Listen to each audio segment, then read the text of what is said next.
بسم الله الرحمن الرحيم.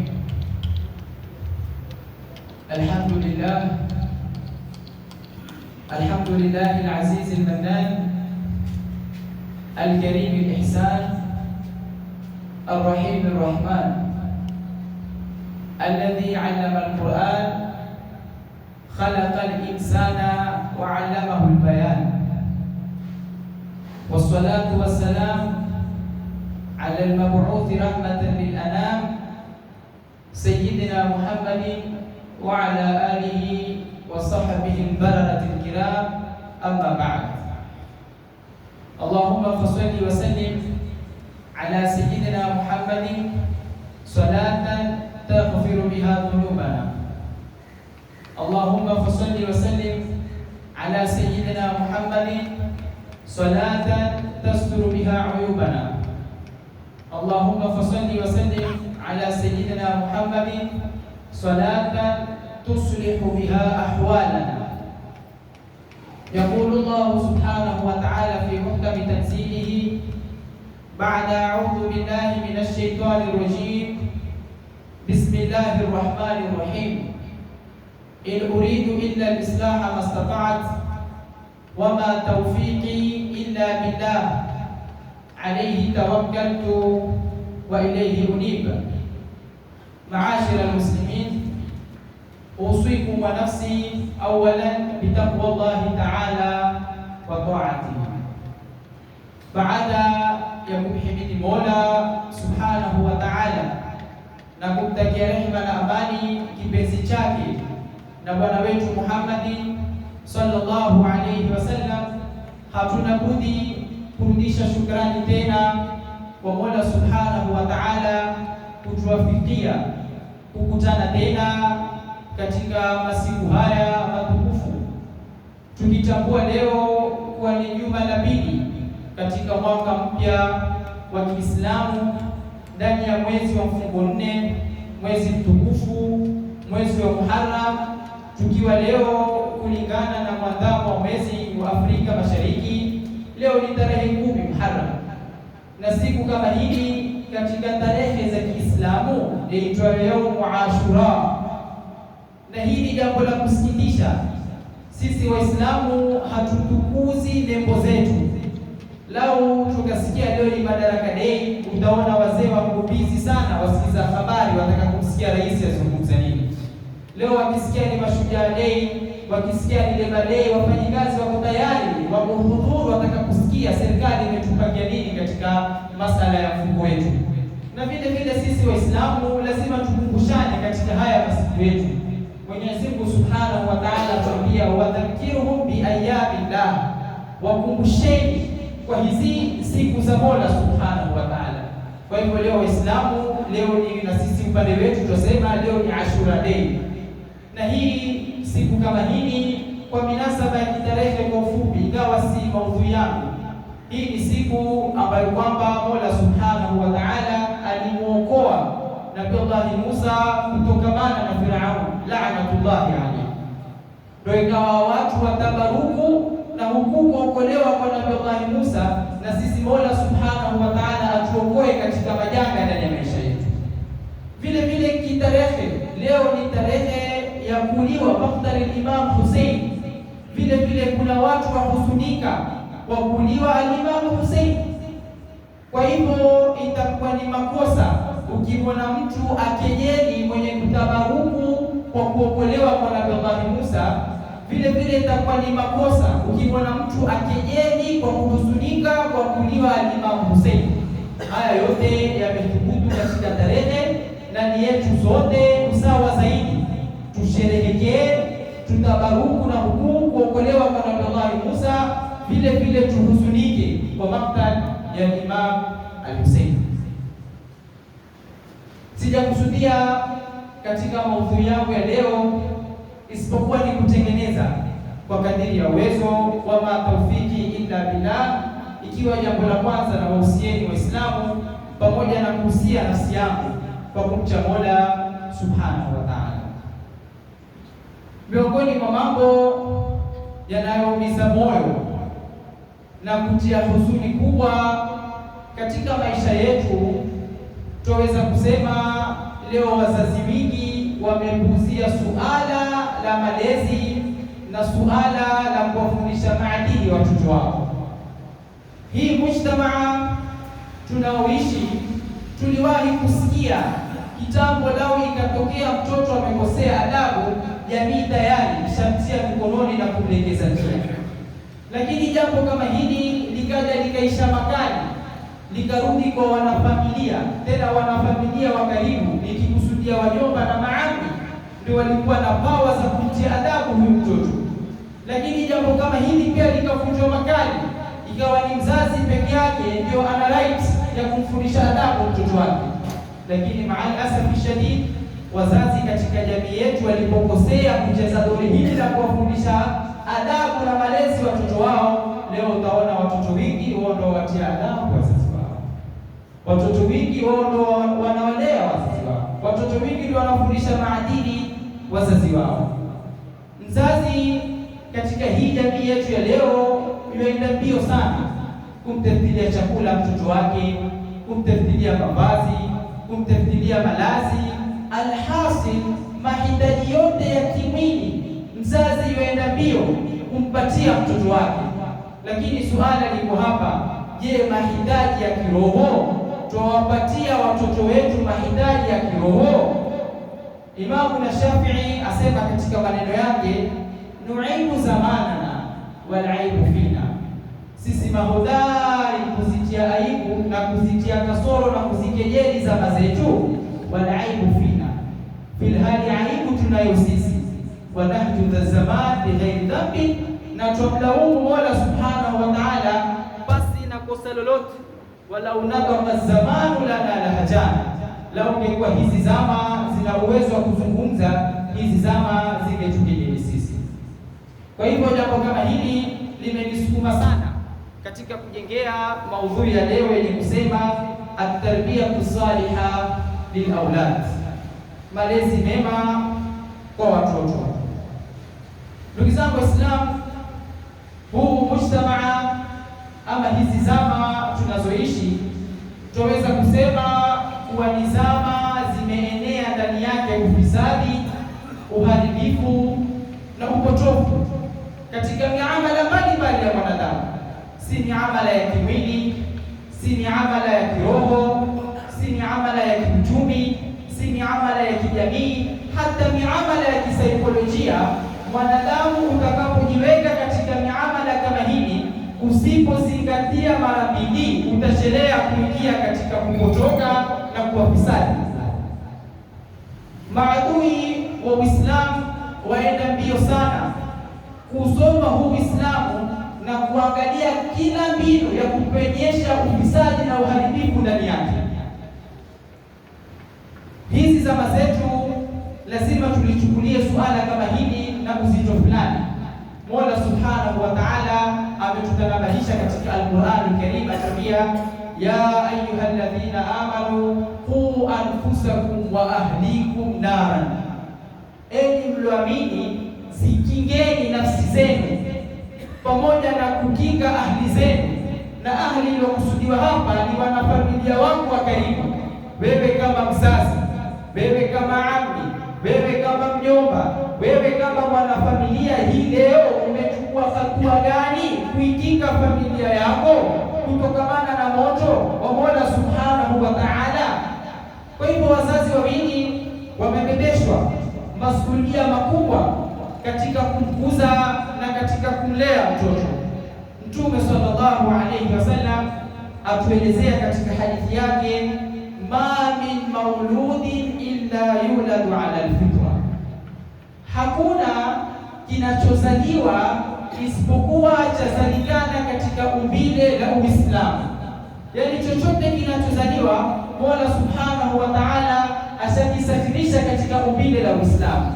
Kisha Mtume sallallahu alaihi wasallam atuambia katika maneno yake, fa abawahu, basi wazazi wake wawili, yuhawidani, watampeleka yule mtoto afanye matendo ya Kiyahudi. Si kwamba huyu mtoto amezaliwa ni Muislamu katika familia ya Uyahudi.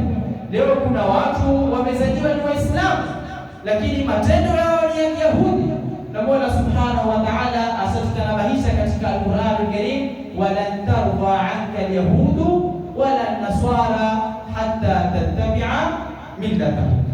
Tukitolea mfano rahisi tu, utamwona mzazi, Mola Subhanahu wa Ta'ala amemruzuku na kijana cha kiume kizuri, zikifika siku za kuadhimisha hizi sha'air na nembo za Kiislamu, mfano ni siku ya Eid, mzazi kama yule amchukua mtoto wake ampeleka kinyozi. Hapa pia kinyozi tena, huyu usipige lebo, huyu usipige vizuri, nitakumpigilia mitindo ya siku hizi zaitwa kinatepa na chinja. Hilo yuhawidani wala ndarwa anka yahudu. Leo ushampeleka mtoto kinyozi, ushamfundisha kama kuna kati inaitwa tepa. Leo akija nyumbani akikutembelea chuku, usilaumu, mani ushabihi abahu fama dhalam, mwana kumfuata babake hajapotea. Mtume atuambia au fa abawahu yuhawidani, watapeleka kiyahudi au yunasirani, ama watapeleka kinaswara. Na unaswara unakusudia hapa ni Ukristo. Alfarqu bainana wa bainahum as-salat, tofauti baina yetu sisi na baina hao kwa Waislamu ni swala. Leo kuna wamama wangapi majumbani wainuka kuswali salatul fajri, fil hali mabarabara wao hufuta koromo ati wamsikifikia ujana kuja njoka kweli, analala vibaya, sitaki kumwamsha, atanitolea ukali, yunasira au yumajisani. Kisha Mtume sallallahu alaihi wasallam akatupigia mfano kama huu, asema kama tuntajul bahimatu bahimatan jamaa, kama vile mnyama kumzaa mnyama mwenzake. Hatuwezi kustaajabu. Leo ng'ombe akizaa ng'ombe, hilo ni jambo la kawaida. Mbuzi akizaa mbuzi ni jambo la kawaida, lakini pale tunapoona ng'ombe kwa amezaa mwanadamu, hapo ndo tutashtuka. Ama tukiona mwanadamu kwa amezaa mbuzi, hapo ndo tutafanya nini? Tutashtuka. Kwa hivyo wazazi wawili, suala kama hili Mtume sallallahu alaihi wasallam atutahadharisha sana na kulishikilia jambo kama hili, tuepuke masala ya kutia ila kadari. Huyu ni majaliwa yake. Sengine hutokea katika familia, mzazi yuenda mbio kumkuza mtoto wake katika maadili mema, mzazi yuenda mbio kumlea mtoto wake, lakini mtoto kama huyu hanyoki, mtoto kama huyu haongoki. Tutamwambia mzazi kama huyu, usivunjike moyo katika kulea na kumfundisha maadili mtoto wako. Hata Nabii Nuh alayhi salam alipomwombea dua mtoto wake, Mola Subhanahu wa Ta'ala alimwambia innahu amalun ghayru salih, hii ni amali ambayo kwamba sio njema, kwa hivyo tucheze hikari zetu. Katika masuhulia ambayo kwamba mzazi amebebeshwa kwa mtoto wake, gharsul aqidati sahiha, lazima upande mbegu ya aqida iliyo sawa, aqida ambayo kwamba ni safi. Jamanini, hili wimbi ni kali, vijana wamekorogeka, vijana wameharibika, vijana wamepotoka. Rudisheni watoto madrasa. Fanya analysis ndogo tu ya jamii yetu ya Kishela. Kila mtoto hapo kama ni mkorofi, kila mtoto mwenye kumdharau mzazi wake, kila chenye kuvuta bangi, kila kilichokuwa kijizi, ukifuata historia yake mawili katika moja, ima hakupelekwa madrasa ama alianza madrasa mwisho akafanya nini? Akakimbia. Kwa hivyo gharsul aqida sahiha, ukiona wewe huwezi kuipanda hii aqida ambayo kwamba iko sawa kwa mtoto wako, chukua jukumu la kumpeleka madrasa mtoto wako. Tena baada ya kumtia aqida iliyoko sawa, atapia wa gharsul iman fi qalbihi, na upande mbegu ya imani katika moyo wake. Kwa hiyo haya masala ya imani yataleta maudhui nyingi, namna jamii yetu na matukio yanavyoendelea hivi sasa. Hii imani tulivyofundishwa siku zote ni an-nutqu bil-lisan, ni utamke kwa ulimi, lakini mwanadamu hodari siku zote, baada ya kila neno analolitamka katika ulimi wake, livuke taya mbili lipande katika akili. Mimi haya ninayozungumza, je, akili yangu yakubali? Baada ya shapanda katika akili yako, automatic yatayeyuka katika moyo wako. Yakiyeyuka katika moyo wako, matendo yako yatatafsiri imani yako. Ashayu bi shay'ika, tukinasibisha hivi sasa matukio takriban 4 ama 3 yanayoendelea katika jamii yetu, na hapa mtanisamehe, pengine msuko wa maneno haukushikana, na nitapenda kuzungumzia masala waziwazi. Ndio haya tunayozungumza yafahamike kwa kila mmoja. Hivi sasa tukinasibisha haya matukio yanavyoendelea, hakuna kitu kibaya kama kuvurugwa kisaikolojia. Kuna watu mahodari huketi wakazisoma jamii, baada ya kusoma jamii wakapenya katika saikolojia zao, baada ya kupenya katika saikolojia zao wakawaletea mambo ambayo kwamba faida yake ni kidogo, lakini baada ya miaka 10, baada ya miaka 15 itakuja kuzaa hasara na hasara na hasara. Wakati wa kitambo jaliingia masala ya sinema, wazee wakipenda sana kwenda kuangalia sinema. Wakati wetu yakaingia masala ya CD, tukienda sana masaiba kubali mamovie katika masidi zika advance ikawa ni USB. Sasa hii mambo yameendelea, watu walipia application waangalia movies kwa Netflix. Miongoni mwa movie ambazo kwamba nipendwa katika jamii yetu hii ya leo ni movie ambazo kama ni za action. Akaka mimi napenda movie za ngumi kweli kweli, mimi napenda masala ya bastola, napenda masala ya vipanga. Hawa wameketi wakatupenyeza hizi fikra, wakaifanya kuwa damu ya mwanadamu si lolote si chochote. Pale mtoto wako anapoathirika na kutazama haya, pale anapokasirishwa katika jamii, na yeye ataka kuharibu kama alivyoharibu mtu fulani, na yeye ataka kuua kama alivyoua adui fulani. Kama vile mtoto huathirika na mchezaji wa mpira, ataka kuvaa kama alivyovaa, ataka kukata kama alivyokata, na vile vile ataka kuharibu kama alivyoharibiwa. Tena tukatengenezewa picha katika zile movies, wale watu wanaomzunguka mwenye kufanya uharibifu hawana reaction yoyote wanaoifanya. Ndio jamii yetu ya leo. Leo watu watiana vipanga, leo watu wakidana, leo damu za mwaga. Maalasa bishadi toka na jana na majuzi yameingia mpaka masala ya bastola, watu kutishiana na kushikiana hivi. Na jamii yetu imeketi yafanya nini? Yaangalia kubwa ambalo kwamba tunasema imani hakuna. Watu kama hawa wakastadi tena phase ya pili, na hii itakuja kutokea si miaka 10, si miaka 15 itakayokuja, kwa kupitia maneno ya Mtume sallallahu alaihi wasallam. Wamestadi tena wakasema katika kitu cha dharura ambacho kama mwanadamu hawezi kukosa katika maisha yake ni simu.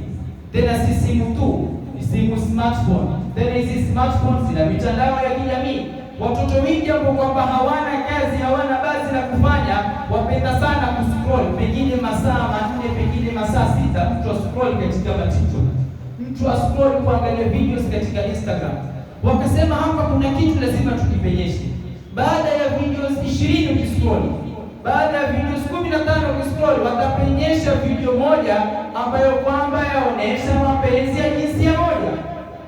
Mtoto kama yule anapoangalia picha kama zile, mtoto kama yule anapoathirika na mambo kama yale, yaona ni jambo la kawaida. Kesho kutwa miaka 10, miaka 15 tutakuja kutembelewa na wanaume ambao kwamba wafanya mapenzi ya jinsia moja, kisha leo tukupata kwa imani hakuna tena. Na hii ni mistari ya maneno ya Mtume sallallahu alaihi wasallam aliwahi kusema, miongoni mwa dalili za kiyama ni qillatul rijal, wanaume watakuja kupungua. Wakati wa Mtume wanaume walikuwa wakipungua wakienda vitani kuuliwa, lakini kupungua kwetu sisi kwa wanaume wakati huu wetu ni kuona wanaume wafanya mapenzi ya jinsia. Jambo lingine ambalo kwamba lapenyezwa katika fikra za watoto lazima tulizingatie ni masala ya kufanya urahisi mahitaji ya maisha ya mwanadamu. Siku hizi kuna soko la internet, kuna vitu vinaitwa online marketing. Mtu aweza kuona kitu kutoka nje na kitu kama kile kikaja. Miongoni mwa advertisement ambazo kwamba zapendwa sana katika hizi online marketing, kuna vitu vinaitwa sex toys. Hivi ni vidude mtu aweza kutumia akazikidhi hisia zake, ima ni mwanamke ama ni mwanamume. Leo zakari zauzwa online marketing, ukifungua kutaziona. Kitambo alikuwa ikifanywa siri, lakini watoto wetu wamekashifiwa haya mambo. Leo kuna nafsi ya mwanamke yauzwa.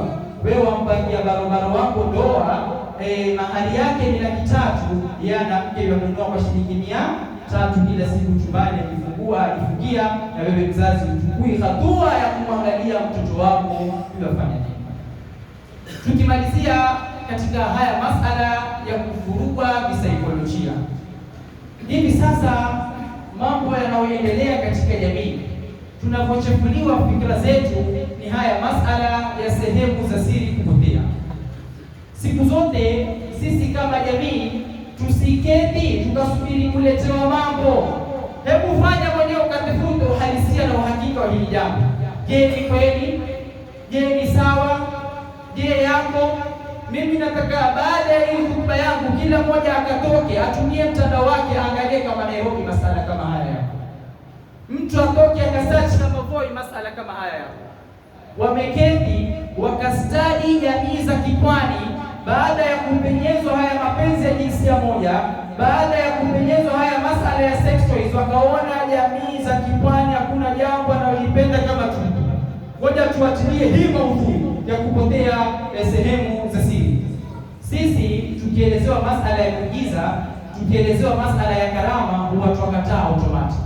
Mpaka wanasayansi watuthibitishie ukweli wake, ama madaktari waingilie jambo kama hili ndio tutakuja kuliamini. Lakini maalasafi shadidi, madaktari washaliingilia suala kama hili na jambo kama hili wakathibitisha kuwa hakuna.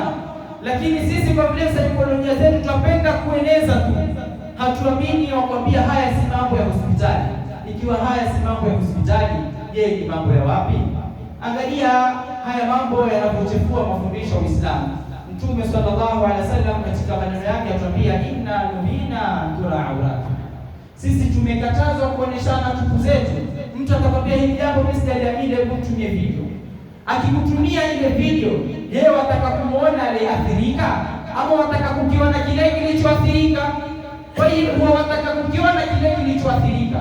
Tena utakapopata video kama ile waisambaza katika group kama zile, kuna wamama, kuna wake za watu, kuna madada, kuna makaka, kuna watoto dogo. Kama Uislamu wasambaza masala kama hayo. Kwa hivyo sisi kama jamii kuna haja ya kuketi, ya kujisoma, tukajitatua katika majanga haya kabla hatujasoma tukatatiwa katika majanga kama haya.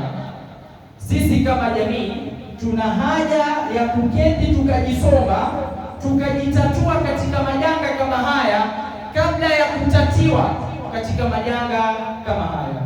Nikimalizia maneno yangu, naweza kusema jumla haya yote niliyoelezea, maisha yawashangaza sana wazazi wengi waliodhani kuwa watoto wao ni bora kuliko watoto wa wengine.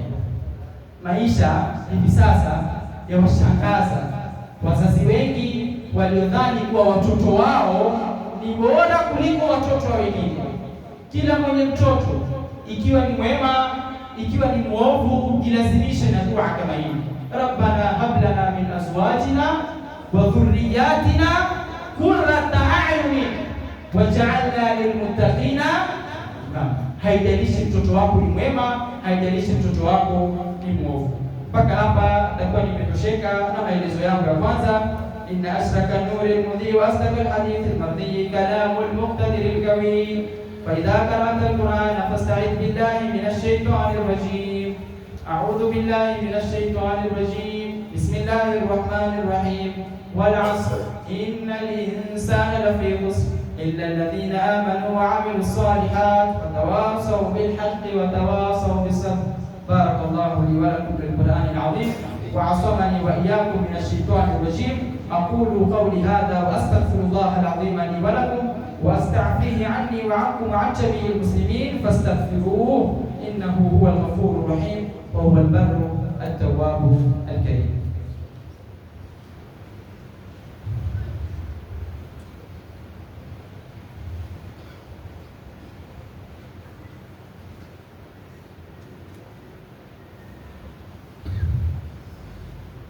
بسم الله الرحمن الرحيم. الحمد لله والصلاة والسلام على رسول الله وعلى alihi wa sahbihi wa man wala, amma ba'd. Kwa uchache nikimalizia hotuba yangu ya pili, kuna kisa kidogo sana ama kifupi sana chenye mazingatio makubwa ndani yake, lakini si kwa yoyote. ni kwa mwenye makini ya kufahamu na uelewa. Kulikuwa na mama mmoja aliishi maisha ya taabu, maisha ya umaskini, kawa amelazimika kufanya biashara ndogo ili aweze kujikimu mahitaji yake ya kimaisha. Mama kama huyu akawa ni mwenye kutengeneza cheese, kwa Kiswahili tuweza kusema ni sambi, kwa kipimo cha kilo moja, apeleka dukani, mwenye duka amuzie ili apate na yeye lukmatul aish. Basi Mola Subhanahu wa Ta'ala kwa ile ikhlasi yake akajalia kwa biashara yake yaenda kweli kweli, watu waipenda sana. Mwisho akikosa kufanya, watu kwa wakali wamwita yule mwenye duka, mbona leo hajafanya? Yeye kwa ile hamu na uraibu yule mama aliwatia wale jamii. Siku za masiku, miongoni mwa customers waraibu walimwendea huyu mwenye duka, mkali kweli kweli, amwambia mimi siku zote na kuheshimu na kuona wewe ni mtu mzima, biashara yako yaenda, tukupatia heshima, usipofanya mwisho tunaiulizia. Leo ninakwenda kuipima hii sambi yako, haikufika kilo moja. Bimaana siku zote mimi nanunua hii sambi haifiki kilo moja. Watu mwenye duka kama yule akakasirika kweli kweli. Siku ya pili akamwita yule mama, akamwambia wewe, watu wa kuheshimu, biashara yako yaenda, ama umeanza kufanya tamaa na wewe waona watu wa kuulizia ndio waipunguza hii kilo, kwanza leo usilete tena biashara yako. Maneno kama haya mazito, mama hana pa kuelekea, maisha tabu, akahuzunika kweli kweli. Mama kama yule akaanza kulia. Baada ya kulia akatoa maneno makali, akamwambia mwenye duka, mimi kule kwangu sina mizani ya kupima kilo moja. Niliwahi kuja kununua sukari kilo moja dukani kwako, nikaifanya ni kipimo cha sambi yangu kilo moja. Maneno kama haya yana ufahamu na mazingatio yake kwa mwenye makini ya kuelewa. Sisi tunaowazungumzisha ni mfano mwenye kuuza duka. Je, haya maneno yangu, hizi sukari ninazoziuza, je, imefika kilo moja ndio ufanye kipimo cha sambi yako?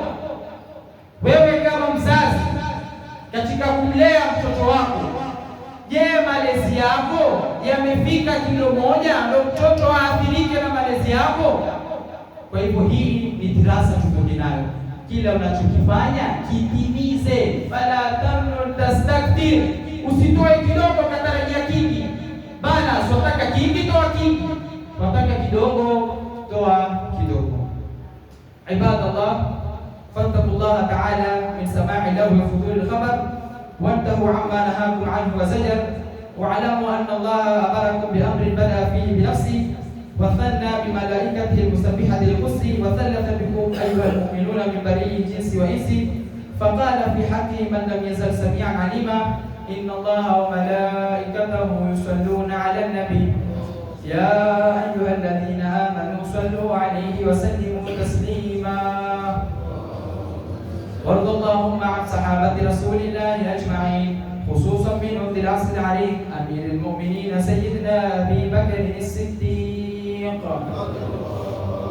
وعلى الزاهد الأواب الناطق بالصواب أمير المؤمنين سيدنا عمر بن الخطاب وعلى جامع القرآن أمير المؤمنين سيدنا عثمان بن عفان وعلى أسد الله الغالب إمام المشارق والمغارب أمير المؤمنين سيدنا علي بن أبي طالب وعلى بقية صحابة رسول الله أجمعين من المهاجرين والأنصار وأهل بيعة الرضوان وعلى العشرة المبشرين بالجنة رضوان الله تعالى عليهم أجمعين.